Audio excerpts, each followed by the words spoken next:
नमस्कार दोस्तों, मैं साधना। मेरे चैनल भक्ति सागर में आपका स्वागत है। दोस्तों, अगर आप लोग मेरे चैनल पे पहली बार हैं तो चैनल को सब्सक्राइब कर लीजिएगा, बेल आइकन के बटन को भी प्रेस कर दीजिएगा ताकि आने वाली वीडियो की नोटिफिकेशन आपको सबसे पहले मिल सके। वीडियो अगर आप लोग को अच्छी लगती है तो रिक्वेस्ट है कि आप लोग इसको एक लाइक ज़रूर दे दीजिएगा और कमेंट सेक्शन में हर हर महादेव लिखना ना भूलिएगा। तो मैं भगवान शंकर के नाम का जयकारा लगाते हुए अपनी वीडियो को आगे ले चलती हूँ और इस वीडियो में मैं बात करूँगी पितरपक्ष की कथा के ऊपर।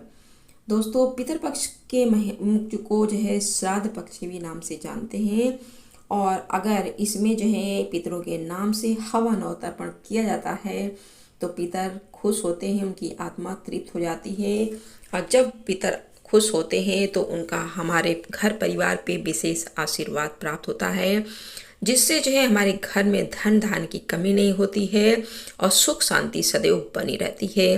दोस्तों, पितरपक्ष की कथा इस प्रकार से है। पितरपक्ष की पौराणिक कथा के अनुसार जोगे और भोगे दो भाई थे। दोनों अलग अलग रहते थे। जोगे धनी था, मोगे निर्धन था। दोनों में बहुत प्रेम था। जोगे की पत्नी को धन का बहुत अभिमान था, किंतु भोगे की पत्नी सरल स्वभाव वाली थी। पितरपक्ष आने पे जोगे की पत्नी ने जोगे से पितरों का श्राद्ध करने के लिए कहा, तो जोगे ने इस कार्य को व्यर्थ समझकर उसे टालने की चेष्टा की, किंतु उसकी पत्नी ने उसको समझाया कि यदि वे ऐसा नहीं करेंगे तो लोग तरह तरह की बातें बनाएंगे। फिर उसे अपने मायके वालों को जो है दावत पे बुलाने और अपनी शान दिखाने का भी ये उचित अवसर लगा था। अतः वह बोली, आप शायद मेरी परेशानी की वजह से ऐसा कह रहे हैं, किंतु इसमें मुझे कोई परेशानी नहीं होगी। मैं भोगे की पत्नी को बुला लूँगी। और उसने जो है भोगे की पत्नी को जो है बुला लिया और जोगे से कह दिया कि अपने पीहर वालों को जो है न्योता भेज दे।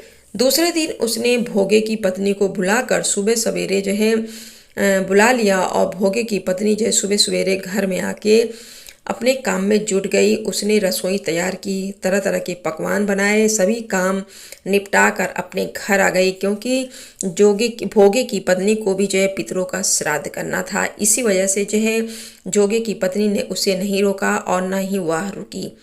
शीघ्र ही दोपहर हो गया। पितर पृथ्वी पे उतरे।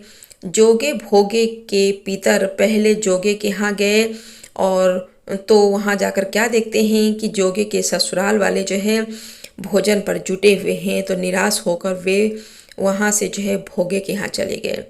फिर वहाँ क्या था कि जो है मात्र पितरों के नाम पे केवल अग्यारी दे दी गई थी। पितरों ने उनकी राख चाटी और भूखे ही नदी के तट पे जा पहुँचे। थोड़ी देर में सारे पितर इकट्ठा हो गए और अपने अपने यहाँ के श्राद्धों की बड़ाई करने लगे। जोगे भोगे के पितर ने भी अपनी अपनी आपबीती सुनाई। फिर वे सोचने लगे, अगर भोगे समर्थ होता तो शायद उन्हें भूखा नहीं रहना पड़ता, मगर भोगे के घर में तो 2 जून की रोटी भी खाने को नहीं थी। यही सब सोचकर उन्हें जो है भोगे पे दया आ गई और अचानक नाच नाच कर गाने लगे, भोगे के घर में धन आ जाए, भोगे के घर में धन आ जाए।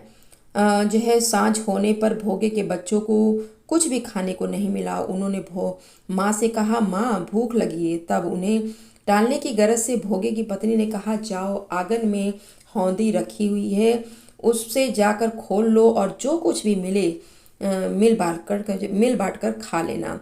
बच्चे वहाँ पहुँचे तो क्या देखते हैं कि हौंदी में मोहरें भरी पड़ी हैं। वे दौड़े दौड़े माँ के पास पहुँचे और उनसे सारी बातें बताई। आंगन में आकर भोगे की पत्नी ने यह सब देखा तो वह भी हैरान हो गई। इस प्रकार भोगे की पत्नी भी धनी हो गई, मगर धन पाकर भोगे घमंडी नहीं हुआ। दूसरे साल पितरपक्ष आया। श्राद्ध के दिन भोगे की पत्नी ने 56 तरह के भोग लगाए और ब्राह्मणों को बुलाकर जो है पितरों का श्राद्ध किया और भोजन कराया। साथ में उन्हें दान दक्षिणा भी दी। जेठ जेठानी को सोने चांदी के बर्तन में भोजन कराया। इससे पितर बड़े प्रसन्न हो गए और तृप्त हो गए। दोस्तों, ये थी कथा पितरपक्ष की। जो कोई भी इस तरह से जो है पितरों का श्राद्ध और तर्पण करते हैं, पितरों का आशीर्वाद सदैव उनके ऊपर बना रहता है और उनके घर में धन धान की कमी नहीं होती है, किसी तरह का कलह नहीं आता है और परेशानी नहीं आती है। दोस्तों, वीडियो में इतना ही। धन्यवाद।